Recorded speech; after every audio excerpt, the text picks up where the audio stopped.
पंडित मेरा सवाल आप जी ने ये है कि जेडे नंदी भगवान है, हाँ जी, वो उनका जो मूर्ति होती है हमेशा मंदिर के बाहर ही होती है, इसका क्या कारण है? भगवान नंदी जी शिव जी की प्रतीक्षा करते हैं। अच्छा जी। ठीक है कि भगवान जब अपने वाहन पे बैठने के लिए आएंगे तो उन्हीं से मुलाकात होती है, भगवान शिव जी से। अच्छा जी। भगवान शिव जी जो हैं हमेशा समाधि लिए बैठे रहते हैं। अच्छा जी। ठीक है। भगवान निराकार साकार दो स्वरूप है। ठीक है।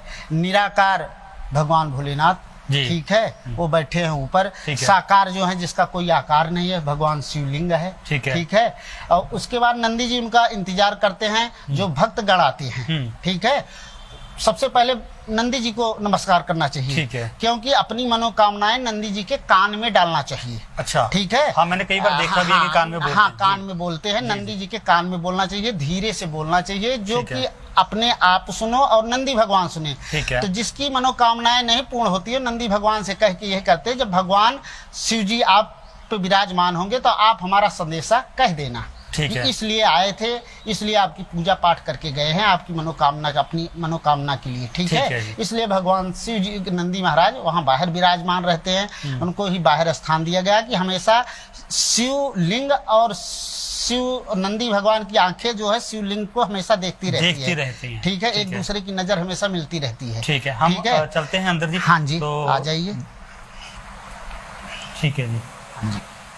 अच्छा, ये भगवान ये शिव परिवार है। शिव परिवार है। शिव परिवार। ठीक है। गणेश जी हैं, माता गौरी जी, माता गौरी जी, कार्तिकेय जी, कार्तिकेय जी, नंदी भगवान। नंदी भगवान। ये जैसे मैं देख रहा हूँ जी, कार्तिक जी के 6 मुख हैं। हाँ जी। इसके बारे में बताएंगे थोड़ा सा? खड़ानन कहा गया है। अच्छा, ठीक है। खड़ानन का है इसका, कार्तिकेय का है। यही है कि भगवान शिव जी के पुत्र हैं। ठीक है। शिव जी के पुत्र ब्रह्मचारी हैं। इनका विवाह के लिए भगवान, आप कथा सुने होंगे कि गणेश भगवान शिव जी दोनों में शर्त लगी, तो शिव जी ने कहा कि जो पूरी पृथ्वी का भ्रमण करके आएगा सबसे पहले उसी का विवाह करेंगे।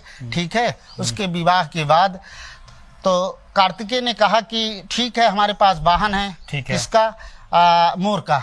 मोर का। अच्छा। गणेश भगवान कहते हैं कि हमारे पास तो चूहे का वाहन है। अच्छा। तो दोनों एक बार निकल गए भगवान शिव और पार्वती के। शिव पार्वती कैलाश स्थान पे विराजमान रहते हैं, सबको पता है कैलाश उनका स्थान है। जी। ठीक है। तो वही कैलाश से दोनों वहां अपने अपने स्थान को चल पड़े। ठीक है। तो कुछ दूर भगवान गणेश जी गए।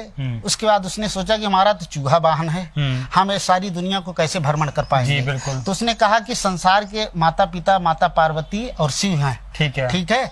इन्हीं का 4 परिक्रमा कर लेते हैं। ठीक है। इन्हीं का सारे संसार का, ठीक है, मतलब हो जाएगा भ्रमण। ठीक है। तो गणेश भगवान आए अपने चूहे के साथ, भगवान शिव जी को परिक्रमा किया। उनको माता पिता को नमस्कार किया। उसने पूछा क्या हुआ? उसने कहा कि महाराज संसार के आप ही हो, सारे संसार के रचयिता, आपका हमने परिक्रमा कर लिया, नमस्कार कर लिया, सारी दुनिया का भ्रमण हो गया। ठीक है। ठीक है। तो उसने इसीलिए भगवान गणेश जी को रिद्धि सिद्धि और बुद्धि के दाता बताए गए हैं, ज्ञान के दाता हैं। ठीक है। तो भगवान गणेश जी उनका विवाह, शिव जी उसने माता पार्वती और शिव जी ने उनका विवाह कर दिया। विवाह उनका रिद्धि और सिद्धि के साथ कर दिया। 2 पत्नियां, दो पत्नियां भगवान गणेश जी की। तो जब तक परिक्रमा करके कार्तिकेय महाराज आए तो उनके बाल बच्चे हो गए थे। अच्छा। गणेश भगवान को तो उसने देखा, बच्चों के क्या नाम थे? शुभ और लाभ था। शुभ और लाभ। हाँ, शुभ और लाभ। शुभ और लाभ जो हम देखते हैं, शुभ और लाभ, ये गणेश जी के पुत्र हैं। अच्छा। ठीक है। ठीक है। तो शुभ लाभ जब इनके हुए तो भगवान कार्तिकेय पूछने लगे कि ये किसके बच्चे हैं, तो उसने बताया। तो कार्तिकेय महाराज वहीं से गुस्सा होके चले गए पहाड़ पे तपस्या करने। ठीक है। वहीं उसने अपना जीवन यापन किया, ब्रह्मचर्य थे कार्तिकेय। किस जगह है उनका जो स्थान? कार्तिकेय का महाराज का स्थान जो है हिमालय ही पर्वत है। हिमालय की पर्वत। ठीक है। हिमालय ही पर्वत पे उसने अपना विराजमान हुए।